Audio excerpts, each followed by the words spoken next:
Cette vidéo est dédiée au plan de la maison individuelle en forme de V, une forme bien particulière qui se prête à certaines typologies de maisons individuelles. Je vous propose d'en parler dans la suite de la vidéo.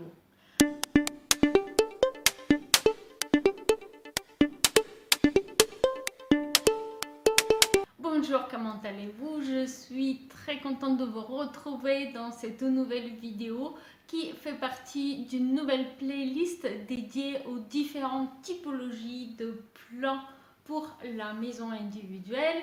Par exemple, celle de maison en V, qui est la vidéo d'aujourd'hui, mais aussi la maison de plein pied, la maison allongée, la maison à étage, etc.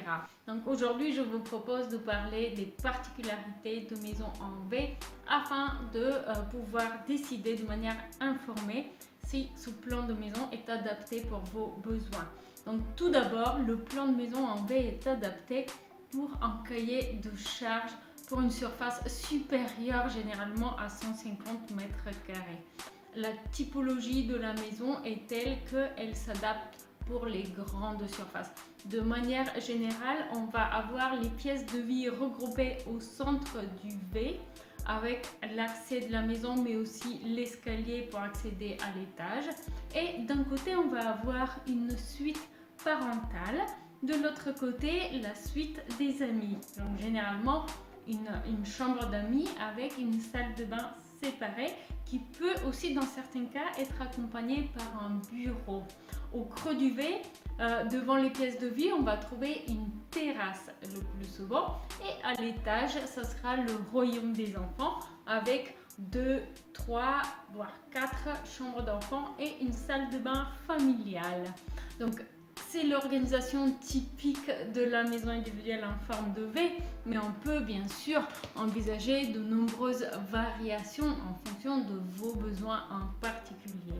Les avantages de la maison en V, cet espace extérieur qui sera protégé par les deux ailes de la maison et qui va notamment être à l'abri des vents. Il sera aussi plus facile d'ombrager la terrasse de la maison et vous allez pouvoir envisager différentes options de pergola bioclimatique ou d'autres couvertures afin d'ombrager la terrasse et de la protéger des intempéries. La maison en forme de V va également être placée en quelque sorte comme une charnière sur son terrain.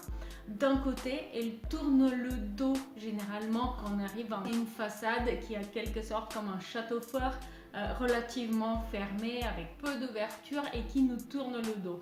De l'autre côté, on a des ouvertures larges et généreuses vers cette terrasse et puis bien souvent vers un jardin aménagé avec par exemple une piscine, un aire de jeu pour les enfants ou un jardin paysager. L'architecture de la maison, la plan en forme de V peut s'adapter à la fois pour une architecture contemporaine avec un toit plat.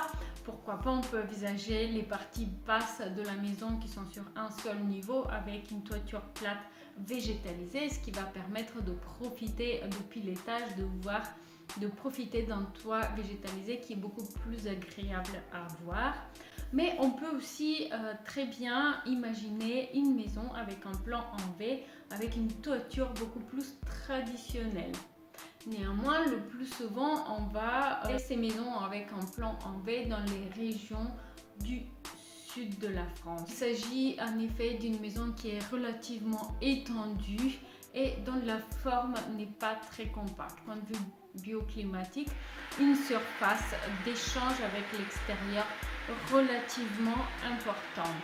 Si vous avez un projet de maison de relativement grande surface, peut-être la maison en V est adaptée pour vous.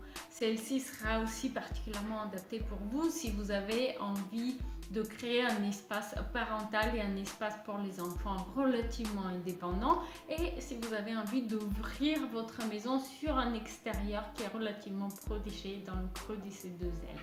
J'espère que vous avez apprécié cette vidéo. Je vous rappelle donc que c'est une vidéo qui fait partie d'une série et donc vous pouvez trouver ici le lien vers la playlist. Je vous remercie pour ces quelques minutes passées avec moi. J'espère que vous avez apprécié la vidéo et je vous dis à très bientôt. Au revoir.